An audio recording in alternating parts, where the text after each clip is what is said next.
Wewe mbona unaregea wewe?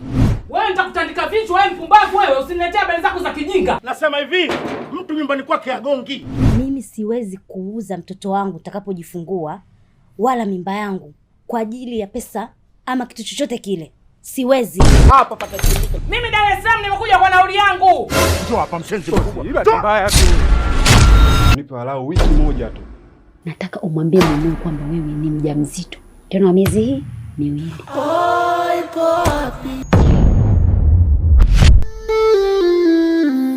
Bosi, ile ni ajali tu. Mbavu mkubwa wewe. Nitamfuata kwenda kumshikisha adabu.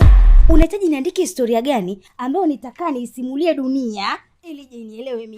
Nitakuwa mama aina gani? Jue kwenye issue ya kutoa mimba unaweza ukaja kupata matatizo makubwa sana. Kuna vitu nimevisikia hapa sivielewi. Anakuita wewe utamu wake. Kivipi labda? Nyinyi kazi yenu kutiana mimba mnajua, lakini kodi hamjui. Tusikambali na wewe. Wewe. Hivi unataka kujenga ndoa yangu ama unataka kuibomoa?